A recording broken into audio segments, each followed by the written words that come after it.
3 से 4 दिन पहले हुए शिवाजी नगर में गब्बर जो नाम से जाना फहाद जो आजमी है, अपने आप को एक सबसे बड़ा समाजवादी का एक मसीहा बताता है। उसी को चलते यहाँ पर हम मौजूद हैं जो अब्दुल करीम के ऊपर जो मारपीट हुई है और आज वो पुलिस स्टेशन के ऊपर मामला दर्ज होके वो तलोजा जेल में है। कहीं न कहीं उनके परिवार में वो अकेला इकलौता कमाने वाला था और ये पूरा मामला थमने का नाम नहीं ले रहा है। वो थमने का नाम क्यों नहीं ले रहा है? क्योंकि ये समाजवादी पार्टी के लोग हैं और लोग बड़े कार्यकर्ता थे जो अब्दुल करीम के जो घर वाले थे, 20 साल से समाजवादी पार्टी को वोट दे रहे थे और एक सक्रिय कार्यकर्ता के रूप में थे। अब्दुल करीम को पिछले इलेक्शन के समय अब्बू आसिम ने जो उनको कार्यालय खोल के दिया गया था, क्या लगता है कि आज उस अब्दुल करीम के घर वाले और उनको समाजवादी पार्टी के आमदार और उनके जो कार्यकर्ता हैं जो पहचानने से इनकार कर रहे हैं? और इस पूरे मामले को लेकर आज हम मौजूद हैं उनके परिवार से बात करने के लिए कि जो फहाद आदमी है इनके परिवार पे एक आरोप लगा रहा है कि नशा करता था या नशा बेचते थे। उस पूरे मामले को लेकर हम यहाँ मौजूद हैं। क्या पूरा मामला है, आइए उनसे बात करेंगे। उनके जो घर वाले हैं। खबरें आज भी में स्वागत है। क्या कहना चाहेंगे जो करीम पे आज आरोप लग रहा है कि वो नशा करता था या नशा बेचता था? ऐसा कुछ तो आरोप फहाद आदमी द्वारा लगाया जा रहा है समाजवादी पार्टी का। नहीं, सब झूठ है। मेरा भाई नशा नहीं बेचता था, वो नशा भी नहीं किया था उस टाइम पर। वो सुबह से लेके शाम तक का ये डेकोरेशन सामान पूरा जो समाजवादी का है वो सब वहाँ पर वो कर रहा था, काम कर रहा था वहाँ पर। और फहाद आजमी ने ज़बरदस्ती झूठा इल्ज़ाम लगाया है कि पहले वो मारा है। वीडियो में जैसा देखे आप लोग पहले कि पहले वो मारा है, तो ये गलत था। ये भी बाद में वीडियो निकला है और बाद में आप लोग सब देख लिए कि उसने पहले फहाद आजमी ने ऐसा गला पकड़ के उसको नीचे झुकाकर उसके कार्यकर्ता जो साथ में थे पीछे, उन लोग सब लोग मिल के मारे उसको और मुंह पे मारे हैं। और उसके साथ में सब जो पीछे थे ना वो सब गुंडे लोग हैं। वो गुंडे को लेके चलता है और उन लोग के बल पर और अपने औरत के बल पे वो चलता है। औरत बल अभी तो नगर सेविका नहीं है तो उसके बल पे उछलने का क्या कारण है? पता नहीं उसके बल पे क्यों उछलना है, क्या करना है। आपने सुना एक आरोप लगा था वो गलत, उन्होंने एक उसके जो सफाई दिए उनके जो घर वाले लोग हैं, तो कहीं ना कहीं एक सबसे एक मुद्दा बड़ा होते जा रहा है। ये जो अब्दुल करीम का मामला है, कहीं ना कहीं एक नशे के ऊपर बात थी, तो नशे के ऊपर क्या बोलना चाहेंगे? कि नशे का कारोबार सबसे ज़्यादा कहाँ होता है, बताइए। नशे का कारोबार सबसे ज़्यादा फहाद के एरिए में ही होता है। रोड नंबर 14 में अतीक सर ने खुद वहाँ पे जाके पकड़े थे उनका नशे का कारोबार। वहाँ से बाथरूम में से कोयरेक्स भी पकड़े गए थे और इल्ज़ाम लगाता है मेरा भाई नशा बेचता है, मेरा भाई नशा करता है। ना जाने वही कितने नशे करता है, वही नशे बेचता है, उसके ही एरिए में पकड़े जाते हैं नशे। यहाँ पे तो नशे नहीं पकड़े गए। हमारे वार्ड में आके यहाँ पे कौन से नशे पकड़े गए वो तो कभी किसी ने प्रूफ नहीं किया है, जो कि उसके ही वार्ड में नशा पकड़ा गया है। हमारे वार्ड में नशा पकड़ा नहीं गया है। ये वार्ड जो आता है रुखसाना सिद्दीकी का आता है, तो रुखसाना सिद्दीकी का जो आपने उस समय मौजूद थी क्या वहाँ? वो उस समय वहाँ पे नीचे जहाँ गार्डन था ना वहाँ पे नहीं मौजूद थे। वो जहाँ उद्घाटन था, जिम बनी थी, वो उधर पे थे। तो ये इसके बारे में हम लोग तो घर में थे, हमको तो वो सब चीज़ के बारे में नहीं मालूम वो किधर थे। हम लोग को जहाँ तक के सुनाई दिया है कि वो उस वक्त वहाँ मौजूद नहीं थे। वो जिम जहाँ पे ओपनिंग थी वो उधर पे थे, उतने दूर पे थे। तो वीडियो में खास दिख रहा है कि पहले शुरुआत हाँ, वीडियो में साफ दिखाई दे रहा है कि ये फहाद आजमी ने ही शुरुआत करी थी झगड़े की। मेरे भाई ने नहीं झगड़े की शुरुआत करी थी। उसको इतना बुरी तरीके से गर्दन पकड़ के नीचे झुका के उसके मुंह पे, आँख पे फाइट मारा गया था। मेरे भाई को किस तरह से मारा गया था ये मैं आप लोग को वीडियो में दिखाती हूँ। आपको मैं उसका फ़ोटो दिखाती। मेरे भाई के आँख पे इतनी बेरहमी से मारा गया है कि हम लोग देख के उसको रो पड़े। हम लोग उसका वीडियो में आप लोग को उसका फोटो में दिखाती हूँ किस तरह से मेरे भाई को मारा गया है। ये इस तरह से फहाद आजमी ने मेरे भाई के मुंह पे मारा है। और जो उसके साथ में कार्यकर्ता रहते, वो कार्यकर्ता नहीं है, वो गुंडे लोग हैं। गुंडे, वो एक नंबर के गुंडे और मवाली लोग हैं। नशा बेचने वाला फहाद आजमी वो आज बोल रहा है कि वो नशेड़ी है, उसकी शक्ल ना जाने कैसी उसके आंख में से बांस आ रही थी, तो तू ये क्लब में जाके तू ये क्या कर रहा था? मैं ये भी आप लोग को एक वीडियो दिखाती हूँ कि वो खुद जाके डिस्को में, बार में, ना जाने वो किधर जाके वो खुद नशा करता है, लड़कीबाजी करता है। ये वीडियो देख के आप लोग को साफ नज़र आएगा कि वो खुद क्या है। ये वो खुद नशेबाजी है, जाके बार में डिस्को में जाके करता है और मेरे भाई के ऊपर इल्ज़ाम लगा के वो नशेड़ी है, वो नशाबाज करता है। नशा तो वो खुद बेचता है, अय्याशी करता लड़कियों को लेकर। ये तो आप लोग को साफ साफ दिखाई दे रहा कि कौन क्या है। तो अभी जो आरोप लगा है और उसमें 4 जन के और नाम डाले गए हैं, क्या लगता है कि समाजवादी पार्टी के आमदार को भी दबाव से पूरा मामला हुआ है? ये हाँ उधर ही से, क्योंकि वो बोलता है मैं तो ना जाने मैं क्या क्या कर सकता हूँ उनके घरों में जाके। अगर मेरे ऊपर उन लोग केस करेंगे तो वो बोलता है मैं उनकी माँ को, बहन को, जो जो उनके कब्र में गए हैं लोगों को निकाल के कब्र में से उन सबको मैं अच्छे से बताऊंगा। और पुलिस भी अगर मेरे खिलाफ एक्शन करेगी तो मैं पुलिस को बराबर करूँगा, बताऊँगा मैं पुलिस को भी। और वो जो बोल रहा है सब, जितना भी बोला है कि मैंने उसको हाथ तक का नहीं लगाया, वो तो सब आप लोग ने कल की वीडियो जो वायरल हुई है वो सब में तो आप लोग को दिख ही गया है। इतना बड़ा गुंडा है वो, इतना बड़ा बात बोलता है। वो बहुत बड़ा गुंडा अपने आप को बताता है ना कि मेरे सर पे एमएलए साहब का हाथ है, तो यानी वो सब कुछ कर सकता है। और उसकी वाइफ है एक्स नगर सेवक है, अभी तो नगर सेवक नहीं है, लेकिन उसकी वाइफ एक्स नगर सेवक होने के बावजूद वो ये सब बड़े बड़े काम करता है, नशे के कारोबार करता है, गुटखा का कारोबार करता है। और उसका भाई भी करता है, उसका भाई भी साइड में करता है ये सब काम 8 नंबर रोड पर। लॉकडाउन की बात होती है, इससे पहले भी किसी के साथ में मारपीट हुई थी, उसके बारे में मालूम है क्या आपको? हाँ, वो एक लड़की थी, एनजीओ से थी शायद, हम लोग देखे उसको, उनका वीडियो, सुमैया नाम का। उनसे भी मारम पिटी किया, उनसे भी ये सब झूठा झूठा आरोप लगाया, उनका कपड़ा फाड़ा। बदतमीज तो तू है, तुमको तो औरत से बात करने का लिहाज भी नहीं कि कैसा बात करना चाहिए, झूठा। और वो क्या बोलता है कि करीम लड़की बाजी है, आज तक तो किसी हम लोग ने तो कभी सुने ही नहीं है।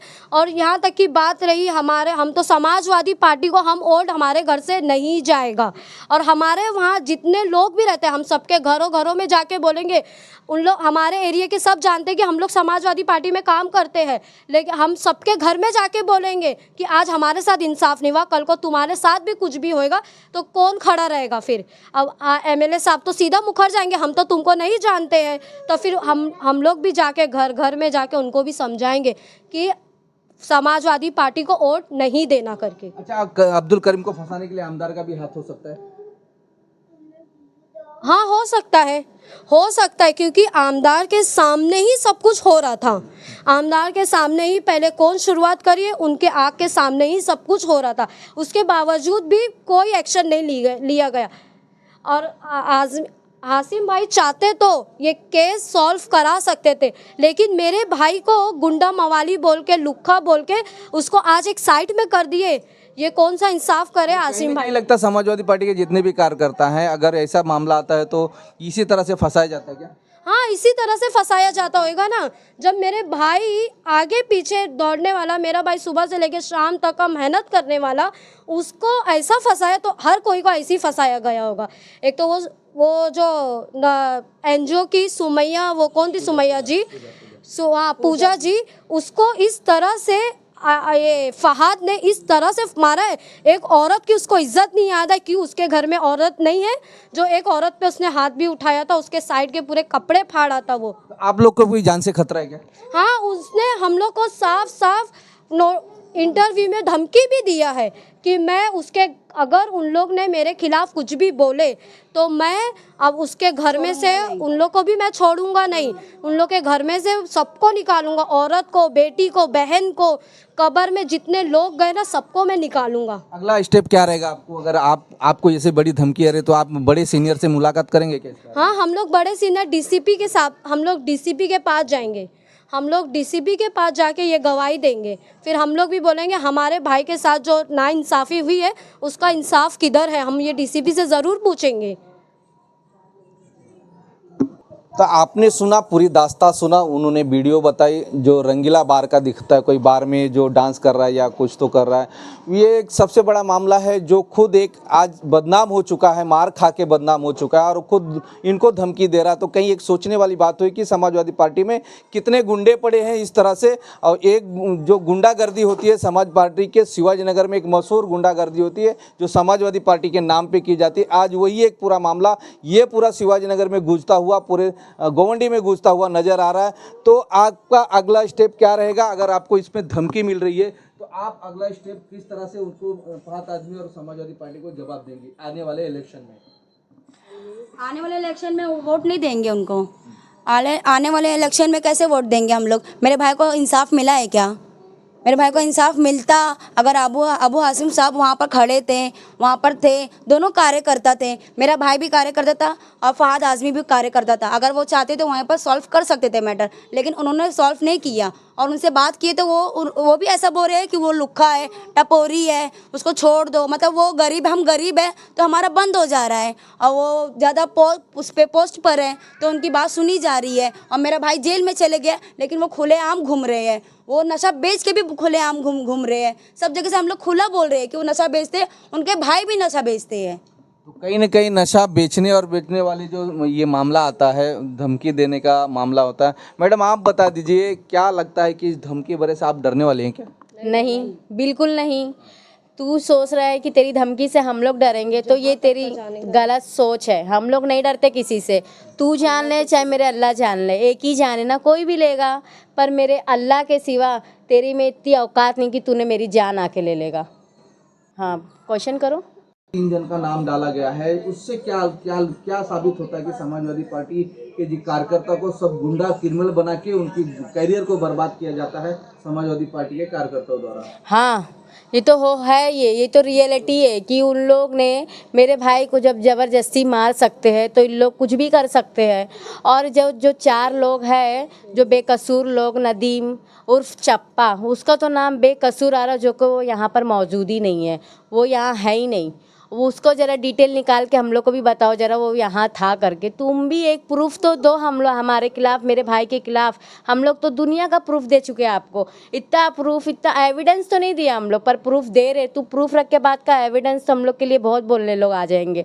तू एक भी तो, जो वो बोला है ना अकबर शेख की आईडी में कि वो उसका वो लोग कुछ नहीं कर सकते, लोग न चर्सी है, लोग ये है वो है, उसका फहद का कोई कुछ नहीं कर सकता। हम लोग एमएलए साहब को बचाने के लिए उनको कैसे कैसे करके हम लोग निकाले।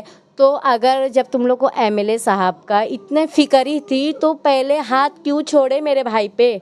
उनको निकाल के छोड़ना चाहिए था ना ये सब बात। कहीं ना कहीं घर वाले आज उस पूरे मामले को लेकर आमदार से भी मुलाकात करेंगे, उनसे जानेंगे या डीसीपी साहब से इस पूरे मामले को मुलाकात कर देंगे, क्योंकि और 3 जन का जो नाम भोकस लिया गया है उसके अंदर जाला क्या पूरी प्लान है इन लोग की, जो पूरी प्लान के साथ में इन सबको फंसाने का जो प्लान रचा गया है समाजवादी पार्टी के जो कार्यकर्ता हैं फहद आज़मी द्वारा या एमएलए द्वारा, ये उनका हाथ हो सकता है। आइए बात करते हैं क्या लगता है इस पूरे मैटर को लेके। आप आमदार साहब से बात करेंगे या आमदार से बात नहीं करके पूरे प्रशासन के इस पूरे मामले को लेके क्या लगता है कि आप इस पूरे मामले में आमदार से बात करेंगे? नहीं, हम लोग आमदार सर से हम लोग नहीं बात करेंगे, हाशिम भाई से हम लोग नहीं बात करेंगे, बिल्कुल नहीं बात करेंगे, क्योंकि उनके सामने ही सब कुछ हुआ था, तब वो एक्शन नहीं लिए तो अब क्या एक्शन लेंगे? हम एक बार गए भी थे उनके पास, वो तो हमारे भाई को गुंडा, मवाली, लोफर, जाने क्या क्या कह के ये फ़ोन कट कर दिए, नहीं पहचानने का वो करे। आप अगला कदम क्या होएगा आपको? डीसीपी साहब, हम डीसीपी के पास ही जाएंगे, क्योंकि वहाँ से हम लोग को हमारी सुनवाई ज़रूर होगी। डीसीपी के पास ही हम लोग जाएंगे। आमदार के पास जाके हमको कोई मतलब नहीं, हमको जवाब मिल गया है वहाँ से, तो अब दोबारा हम वहाँ जाके शर्मिंदा नहीं होना चाहते। जब ये उद्घाटन में आमदार साहब आए हुए थे तो उनका जो सिक्योरिटी गार्ड था उनके साथ में था, तो क्या फहद आदमी को क्या जरूरत पड़ी थी कि उसकी सिक्योरिटी करना? शायद से हाशिम भाई अपने सिक्योरिटी गार्ड उनके लगता बहुत कमज़ोर रखे होंगे वो, इसके लिए वो आगे बढ़ के अपने हाशिम भाई की वो सेफ्टी नहीं कर पाए। तो इसके लिए इससे अच्छा है कि आप फहद आज़मी को ही सिक्योरिटी गार्ड रख लेते थे। तो वो बोल रहे ना एक इंटरव्यू में उनके सिक्योरिटी गार्ड नहीं वो कुछ कर पाए, नहीं पकड़ पाए, तो ये कौन सा, ये पहली बात तो ये फहद को ज़रूरत क्या थी हाशिम भाई का सिक्योरिटी गार्ड बनने की?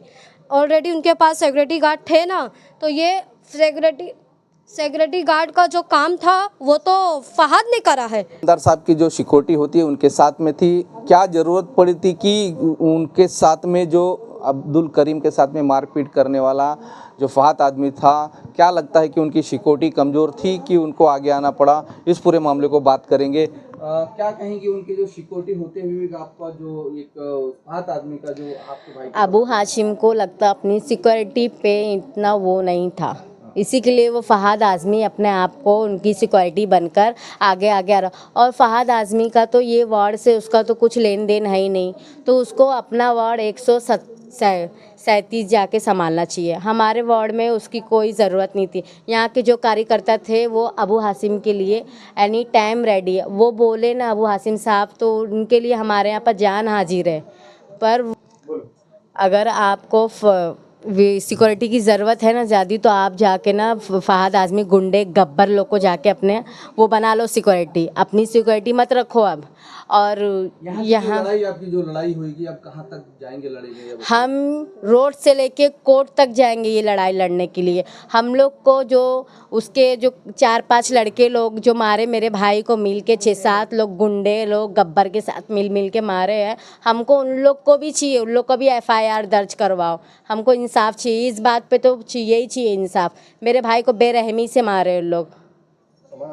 समाजवादी पार्टी का हम लोग है ना विरोध करना चाहते हैं, और हम लोग गली गली मोहल्ला मोहल्ला घूम घूम के समाजवादी का नहीं विरोध करें ना, तब तुम बोलना तुम्हारे पास ये न्यूज़ ज़रूर पहुंचेगी आने वाले इलेक्शन में। कोई नहीं वोट करेगा, कोई नहीं वोट देगा। तो आने वाले जो इलेक्शन के अंदर समाजवादी पार्टी को जो 20 साल से कार्यकर्ता थे, आज उनके घर पे जो उनके भाई के साथ में अन्याय हुआ है, उसको लेकर आने वाले इलेक्शन में हो गया उनमें समाजवादी पार्टी का विरोध करने की बात कर रही है, और गली से लेकर कोर्ट तक लड़ाई लड़ने के लिए इस पूरे मामले में इनके घर वाले तैयार हैं। हर दिन लगते आ रहा है। क्या लगता है कि इस पूरे मामले को वापस से समाजवादी पार्टी के आमदार अबू हासिम जवाब देंगे, खुद आके मीडिया से बात करेंगे? इस पूरे मामले को रफा दफा होना चाहिए था, लेकिन समाजवादी पार्टी ने कहीं ना कहीं एक क्रिमिनल छवि से लोगों को ज़िंदगी बर्बाद करते नज़र आता है। ये मामला चलता है।